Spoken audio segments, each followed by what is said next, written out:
hablar de liderazgo y transformación digital. Y antes de hablar de eso, yo quiero que le demos la bienvenida a una mujer tenaz, a una mujer con una intensidad única, que su día a día de 8, 10 horas o 14, no sé cómo ella lo convierte en tantas horas, porque desde que se levanta temprano en la mañana es haciendo que las cosas ocurran de manera intencional, con propósitos firmes y con una tenacidad única en todos los aspectos de su vida, en la parte profesional, en la parte de salud, en la parte espiritual y obviamente en la parte laboral. Es por ello que hoy vamos a disfrutar de un gran programa, de una mujer que ya todos ustedes conocen, porque la han visto resonar en diferentes ámbitos de la vida en República Dominicana y que nos ha llevado lejos también cuando corre y va a esos maratones internacionales y nos hace reconocer su grandeza. Una de las mujeres más destacadas y que está en el selecto grupo de las Tech de Major. Así es. Así que Vivian Peña Izquierdo, bienvenida a Marketing para Dos. Bueno, me emocionaste, Basilio, y dije, pero qué invitada la de hoy, quiero escucharla. Te cuento que te voy a robar una palabra. Yo tengo un verbo con el que me defino, que es inspirar, pero en alguna manera tengo que entrar en mi propuesta de valor como mujer, la de intensamente, porque definitivamente me identifiqué. Yo dije, hoy sí, es intensamente desde que abro los ojos. Cabe 100%. Ay, sí. Ya abriendo ese me encanta esa palabra, le daré uso más frecuente. Así es que a ustedes, señores, también los invitamos a que permanezcan en sintonía con nosotros porque vamos a conocer de esto y vamos ya a entrar en materia. Vivian, en la vida de todos esos pilares que mencioné hace unos minutos, ¿cuál es el día en el que más miedo tú has sentido? Bueno, yo tengo que decir que el día que más miedo sentí fue cuando yo supe que yo iba a ser mamá con 18 años. Y lo sé hoy. En el momento yo no puedo decir que, tal vez por la misma inmadurez, ¿verdad? Yo sabía que yo lo que me había metido en un lío, más bien. Yo estaba asustada de mi mamá y mi papá. Pero hoy día yo puedo decir definitivamente el momento donde yo sentí que el mundo se me caía. Fue en ese momento, con 18 años, que supe que estaba embarazada. Definitivamente es el momento de más incertidumbre, como dicen ahora, de la incertidumbre, sí, que no sabemos. O sea, se me cayó el mundo, o sea, se me desboronó cuando tú tienes 18 años, es todo lo contrario. Te falta tanto por hacer, sí, y por vivir. Pero en ese momento yo me volví una mujer, o sea, ya yo pasé a ser una adulta con vida de adulta, de hijos, trabajo y responsabilidades importantes de la noche a la mañana. Entonces definitivamente es el momento de mayor miedo, pero asimismo digo que las adversidades nos forman.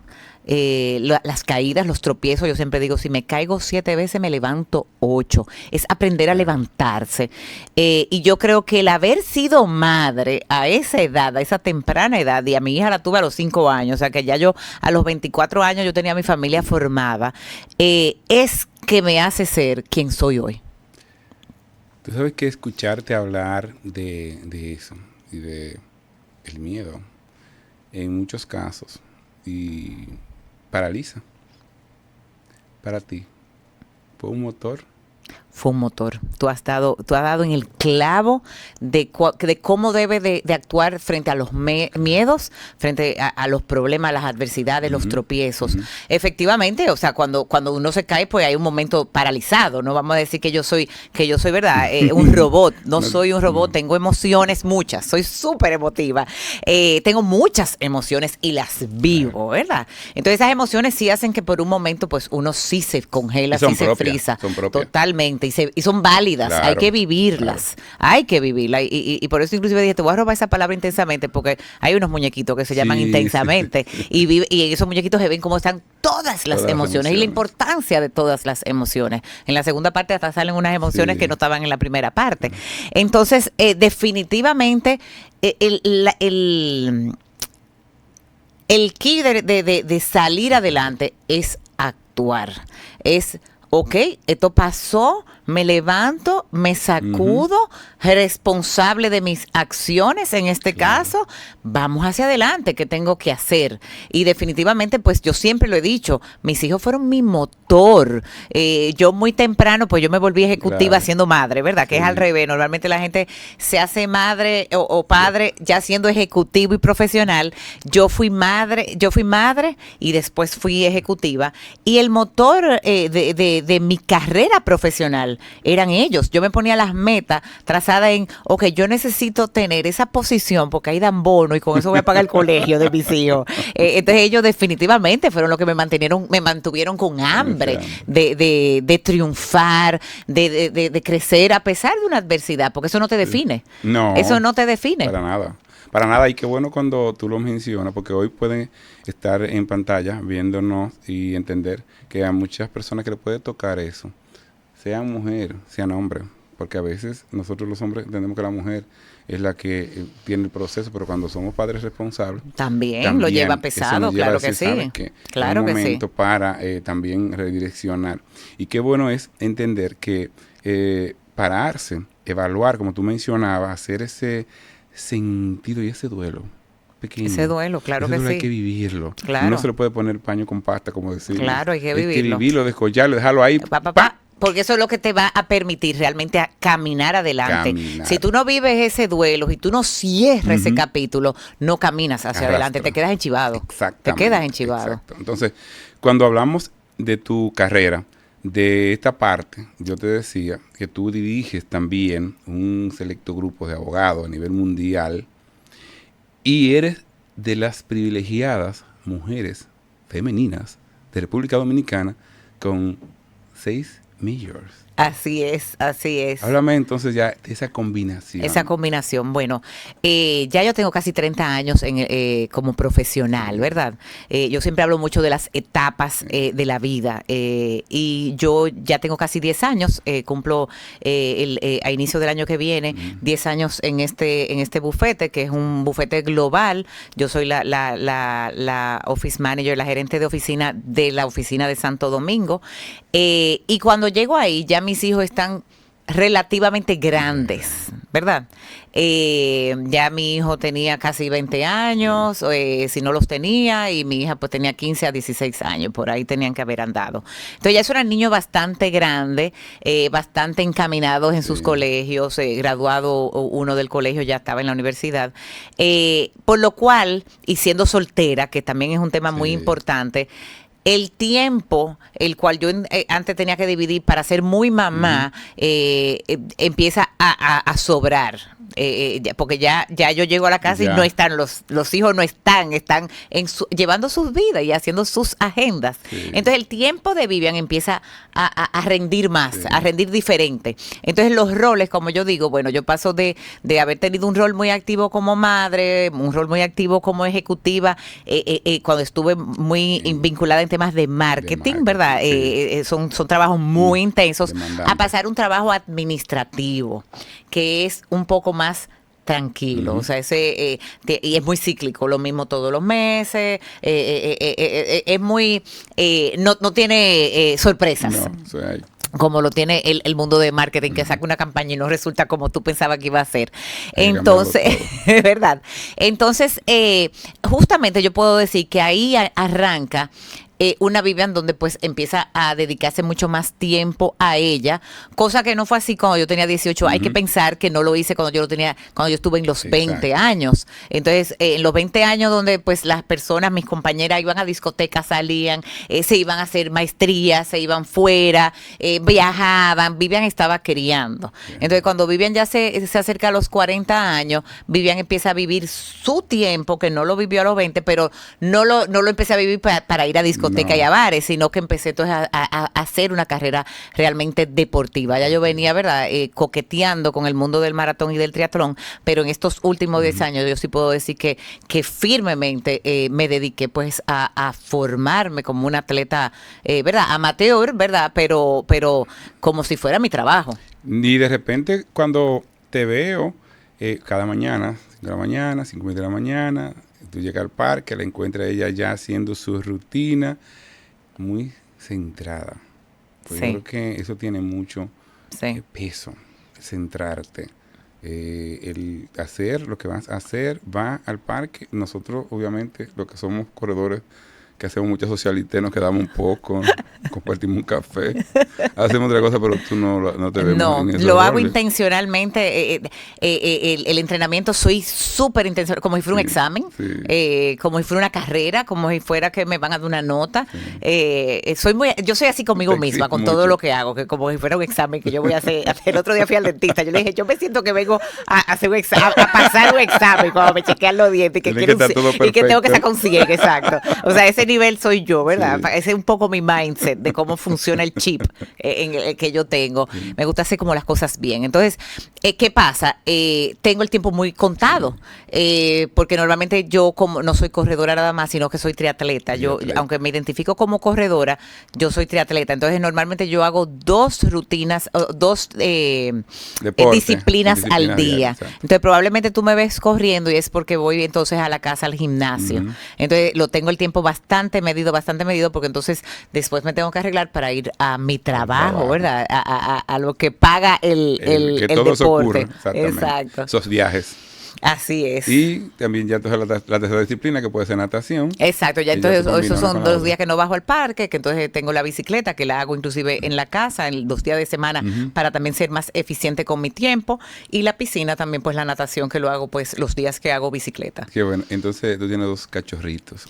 Yo tengo 2 perros y una gatica. Exacto, entonces cuéntame cómo tú interactúas con ellos, que a mí me gustó mucho esa historia. Yo tengo una perra que es la mayor, la más vieja en el hogar, que se llama Lupe, tiene 13 años, es de mi hija, de Paula. Ese fue un regalo que se le hizo a Paula cuando cumplió unos 11 o 12 años, y es, o sea, de verdad esta perra siente que Paula es su mamá, porque realmente somos, en mi hogar, no núcleo nada, no de mis hijos y yo, sino mi familia completa, desde mis padres, mis hermanas. Tengo una hermana veterinaria, nosotros somos pro animales, Silvia, o sea, ¿no? Silvia es veterinaria, nos cuida a todos los animales, y entonces ese es Lupe, que tiene 13, y Firulai, que es el que llegó más tarde. Firulai llegó en el 2019, pues un perro rescatado que rescata a mi hijo, Oscar Antonio, en una salida nocturna de esas, ¿verdad?, que no tienen fin, que se llega más bien, se llega temprano en la mañana. Se junta con nosotros corriendo, haciendo fondo en la mañana. Pues se llega temprano en la mañana a la casa, pues él llegó con la noticia que había rescatado un perro. Y la verdad que Firulai, yo lo tengo metido en los huesos, porque ese perro o sea, yo le digo a él, cuando tú te vayas de esta casa, Firulai se queda, Firulai no se va. Y recientemente, hace 1 año y medio, la única que es mía realmente es Eva, que es mi gata. La adopté yo, pero yo cuido los 3 animales como que fueran míos, los amo. Claro, porque ya mis hijos no me hacen caso. Entonces, así como llego a la casa, algo lo primero que va a la puerta son los perros a saludarte. Yo siempre le he dicho, yo me acuerdo, yo tenía una jefa cuando yo trabajé en Codetel, que no era así, no era muy amiga de los animales, y yo le digo, yo llego a mi casa y el primero que viene es el perro a saludarme. O sea, eso tiene mucho valor. Entonces, mirando todo eso, ¿qué tú le dirías a esa joven de 18 y 20 años hoy, de cómo estaría viviendo este presente? Si yo le fuera a hablar hoy a esa joven de 18 años, yo le diría, todo va a estar bien. Esas son las palabras, que confíe, que tenga fe. Importantísimo ahí, no lo quiero dejar de mencionar, así como tú mencionaste el tema de los valores, la espiritualidad. La familia es todo. Sobre todo para poder afrontar las adversidades.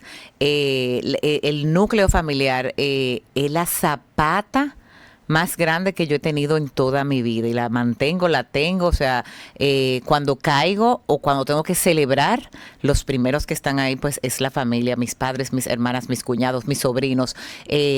Yo creo que el tener esa zapata, el tener ese sostén de familia, hace la diferencia también en que uno pues también tenga el ánimo y el deseo y siempre se sienta con el deseo de seguir adelante, hacer las cosas bien. Yo le dije a alguien una vez, es que yo inclusive para tomar una decisión, yo pienso, mi mamá y mi papá aprobarían. Yo no vivo con mis padres y ellos no tienen o sea, yo no tengo que compartirles mis decisiones, ¿verdad? Pero yo pienso en esto que yo voy a hacer, mi mamá y mi papá aprobarían de esto que yo voy a hacer. Entonces yo creo que eso también es importante y nos caracteriza. Yo voy a hablar aquí en plural a mis 3 hermanas, somos tres mujeres, nos caracteriza a las 3, de que nosotras somos mujeres, pues como tú dices, de valores, que somos tenaces, que somos responsables, decididas, por el ejemplo que tenemos de padres. Sí. Te habla de tu mamá, sí, es otro tema. Es un programa entero. Es un programa entero. Y yo disfruté mucho creo que fue el último maratón que tú hiciste, o un tri, que tú hiciste, que ella fue contigo. Fue el Mundial de Ironman. El Mundial de Ironman, cuando ella se dio cuenta que yo me iba sola, era en Francia, en Niza, en el 2024, que ella vio que yo me iba sola, ella me dijo, no, yo me voy contigo. Y la verdad es que fue una compañía tan especial, y ella lo vivió de una manera ella yo creo que tenía una presión como de no ser como un peso para mí, el cual nunca lo fue. Ella me preguntaba, ¿estoy siendo un peso? Y yo, no, para nada. Entonces le pusimos el apodo, la gente en las redes le puso el apodo de Iron Mother. Ella fue la Iron Mother y todavía la gente pregunta, ¿la Iron Mother? ¿Dónde está? ¿Cómo está la Iron Mother? O sea, por cómo ella vive el deporte, no solamente mío. Silvia entró al deporte como en el año 2021 y la verdad que ella es nuestra primera cheerleader. Ella siempre estaba ahí en la graduación. Siempre. Cuando Silvia se graduó, ahí estaba ella. Sí. Y siempre es un valor que, como tú mencionas, yo también lo veo en tu familia. Sí. Tanto he hablado con Silvia, en otros programas le he entrevistado que tiene que ver con deporte, que también tú has estado por allá, en Cultura Fit, podcast. Ajá. Y cuando las veo a ustedes, veo esa similitud. Y veo ese norte que ustedes como familia tienen. Y Laura te diría lo mismo. Laura, que es la mayor, te diría lo mismo. Que ha sido... Tu madre ha sido un referente de la mujer política en la República Dominicana. Así es. Hoy está donde quiera exhibiendo ese galardón, porque donde quiera lo ha hecho. Así es, muy reconocida, la verdad que sí. Todo el mundo la quiere, a ella, por donde ha pasado, como yo digo, y eso es algo que yo siempre he dicho de mí, y yo creo que ella pues es un ejemplo de eso, que yo digo, donde yo pase yo quiero dejar huellas bonitas, ¿verdad? Porque uno puede dejar huellas terribles, huellas bonitas en la gente que Dios me ponga, que yo toque, y yo pienso que ella pues es un ejemplo de una persona que ha dejado grandes huellas. Así es. Cuando hablamos de la parte corporativa, tú has trabajado en empresas importantes, mencionaste que tuviste en Claro, Codetel, ¿verdad? En las 3 versiones. Ajá, en sus 3 versiones. Que trabajaste productos que impactaron todo el país, millones de personas. Trabajaste en Avon también, que trabajando en la parte de marketing. De esos productos que tú pudiste haber sacado, ¿cuál te dolió que lo mataran internamente? Sin revelar nombre. Ajá. ¿Y qué aprendiste de eso? Pero vamos a responderla después de la pausa. Me va a dejar pensar entonces. Así es. Así que a ustedes los invitamos a que continúen con nosotros, porque esta entrevista viene a sacar esa fuerza tenaz que como seres humanos tenemos y saber que cuando llegan momentos apremiantes en el que tenemos que tomar decisiones, siempre apostar a más. La vida siempre tiene oportunidades para el que cree, para el que trabaja con ese propósito y para el que decide cada vez más buscar su mejor versión. Así es que, después de la pausa, continuamos conversando con Vivian Peña Izquierdo para conocer más de su vida y cómo puede impulsarnos nosotros a que sigamos siendo esos fieles discípulos que seguimos para que su sean trayectoria. Uno como tú. Así es que nos vemos después de la pausa.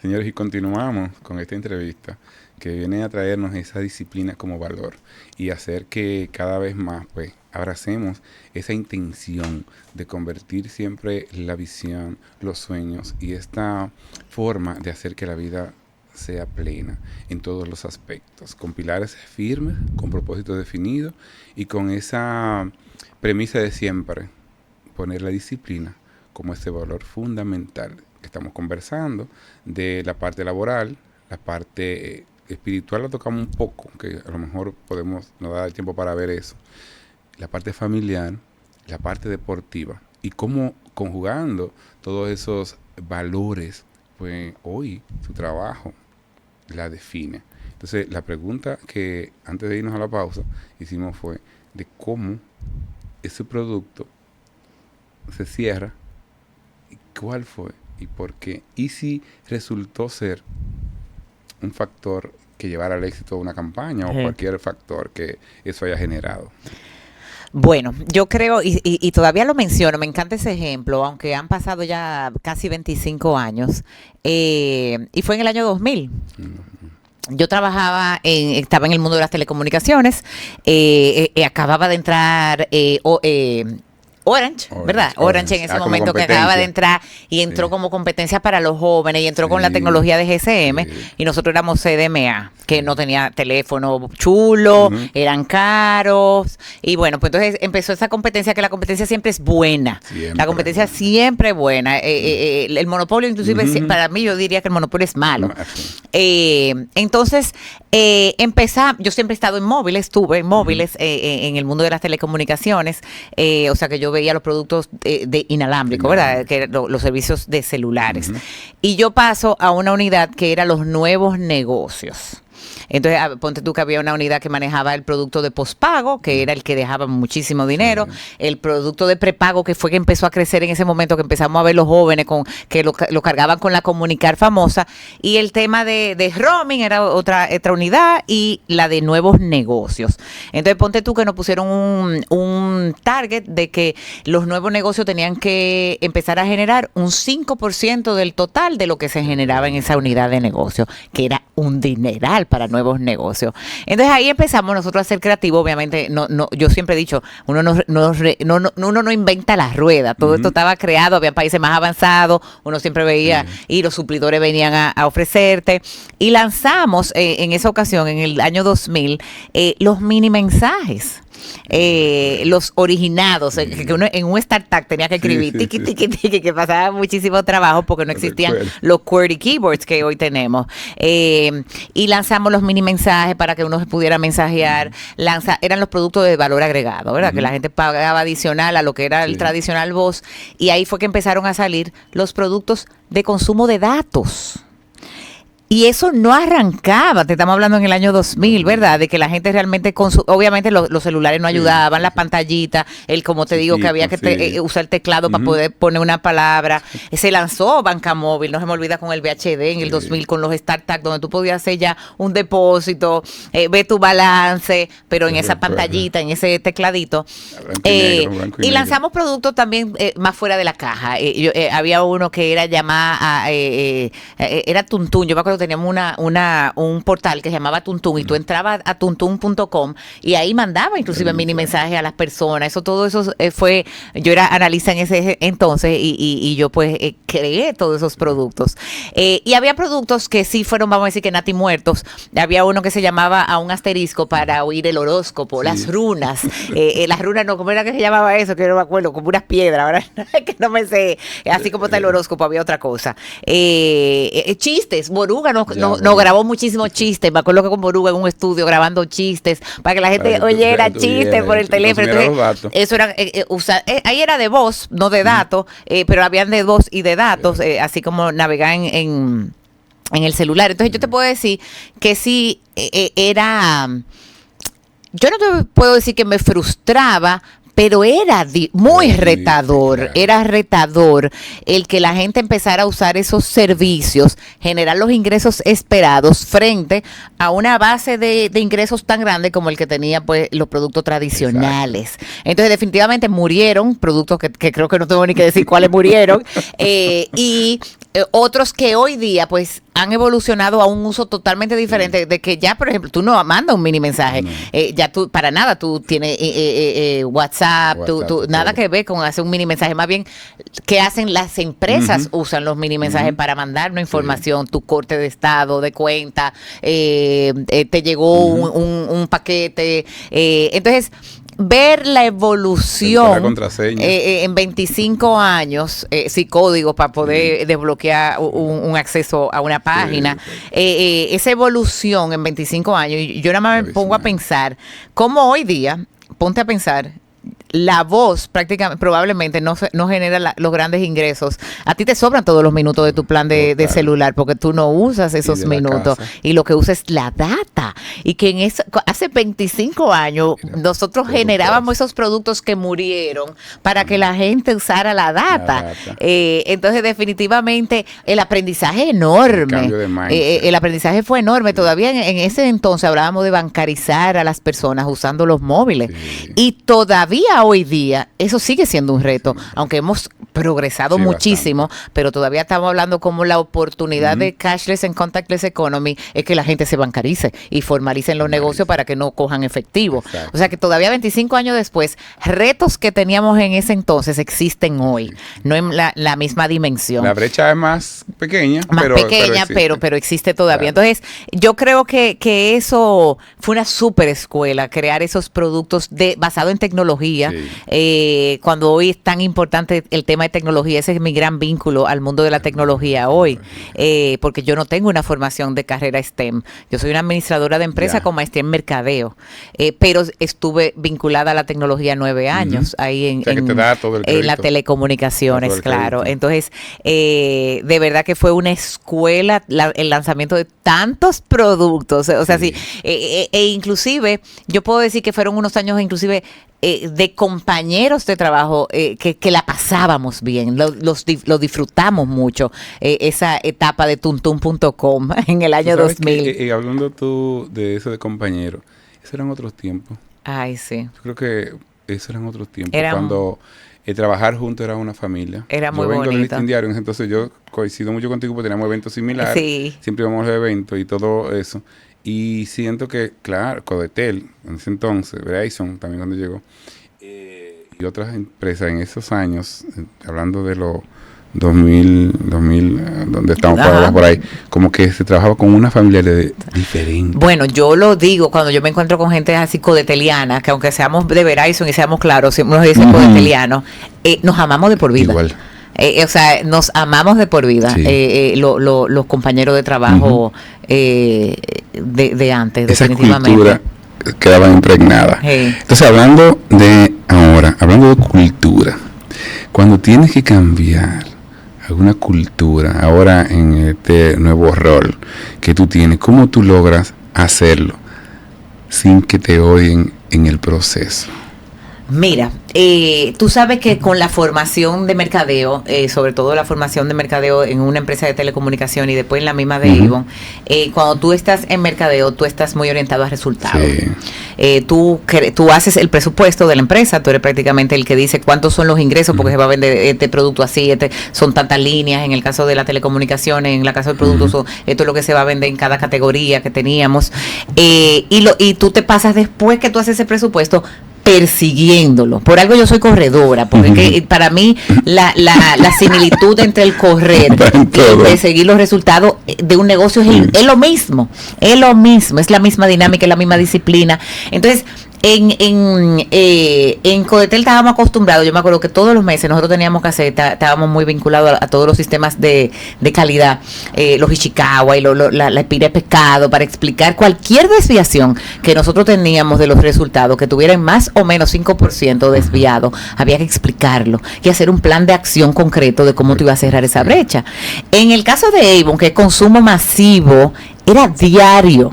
Diario se veían los resultados de cuáles eran las órdenes que ponían las representantes. Y si había una desviación, yo como mercadeo, yo tenía que inventarme, vamos a sacar esta oferta que no está en el catálogo, vamos a hacer un flyer huyendo para que entonces se cubra, porque están viniendo bajitas las órdenes, no están llegando las órdenes. Diario, era constante ver eso. Entonces, yo, esa dinámica, ese chip de orientación a resultados, yo creo que es lo que he traído a una firma, ¿verdad?, de abogado, donde el abogado te lo dice, yo no quiero lo administrativo, yo soy abogado, soy feliz siendo abogado. Entonces, yo creo que hemos hecho un complemento muy bonito, sin que me odien, todo lo contrario, ellos han visto el gran valor de que yo me la paso persiguiendo los resultados e informándoles cuál es la brecha o no, o celebrando cuando vamos muy bien. A ellos les encanta cuando les celebro los resultados, es verdad que cuando estamos bien eso es tan chulo. O cuando y sobre todo cuando, por ejemplo, uno empieza un año así como medio maloso. Exacto. Y yo empiezo, señores, pero se los voy diciendo a tiempo. Como el 2025. Se lo voy diciendo a tiempo. No podemos, tenemos que ir. Sí. Y que uno le dé la vuelta al año. Eso es una satisfacción tan grande. Claro. Entonces, yo creo que eso yo se lo he traído a la mesa porque yo implementé la reunión de socios, donde yo voy mensual a decir, o sea, la dinámica que yo tenía en mis empresas anteriores. Estos son los indicadores, mis KPIs, estos son mis KPIs, mis indicadores, este era el presupuesto, este era el año anterior y este es el resultado. Esta es la brecha, hay que hacer, este mes tenemos que hacer una cruzada orientada en tal, ¿verdad?, en tal indicador para cerrar esa brecha. Y ha sido muy bienvenido. Todo lo contrario, inclusive si saltamos un mes por tema de agenda, la reunión, lo que empiezan a pedir la reunión son ellos mismos. La reunión de socios, ¿cuándo es? Ellos le empiezan a pedir. Entonces yo creo que es una dinámica interesantísima de ese mindset que yo tengo de perseguir resultados, que yo puedo decir que nació en el mundo laboral, el perseguir los resultados, los indicadores, cómo vamos, cuál es la desviación, cuál es el plan. Y a medida que yo fui avanzando en el mundo deportivo, yo fui asimilando eso en el mundo deportivo. Yo puedo decir que ahora es al revés, que el mundo deportivo alimenta mi forma de ser laboral. Originalmente pues fue al revés, mi forma laboral me formó como atleta, pero yo puedo decir que ya con la madurez que yo tengo de atleta, alimento el perseguir mis resultados profesionalmente. Excelente, sí, por eso era y es esta intención de cómo tú puedes ver que cuando tú conviertes en un valor, una disciplina, y cómo ambas pueden ir interactuando de uno a la otra. Totalmente. Y cómo ambas pueden alimentarse. Se complementan grandemente. Sí. Y se pasan una a la otra como si no tuvieran barrera. No tienen una barrera. Sí. Aunque son roles distintos, muy diferentes, no hay una barrera en la forma, ese, como tú dices, ese chip, ese mindset que yo tengo en otro. O sea, yo soy coherente, ¿verdad? Claro. Uno tiene que ser coherente. Es imposible tú decir, soy responsable en un rol y no serlo en el otro. O sea, no me parece posible. A mí que soy muy coherente, me gusta mucho la coherencia. Entonces, definitivamente se traspasan las dos formas de ser. Inclusive, tú lo ves en chistes que hay en Instagram y demás, que relajan mucho que un triatleta es un excelente empleado por lo disciplinado que es. Yo siempre he dicho lo estructurada. Yo soy muy estructurada y por eso, pues, el día, esas 8 horas, parecerían que son 36. Sí. Porque yo, muy disciplinada, muy estructurada, todo en su lugar. Y sé decir, cuando digo, mira, esto definitivamente hoy no lo puedo hacer. Y sé negociar, hacer mis ejercicios de renuncia. Esto no va hoy. Y poder moverlo sin que afecte el resultado de mi trabajo. Exacto. ¿Verdad? Que afecte a mis hijos, que afecte a mi familia y que afecte pues mi dinámica del deporte, que lo hago tan serio como si fuera un trabajo. Sí, totalmente. Ahora, tú como presidiendo AmCham. El comité de tecnología e innovación de AmCham. Sí.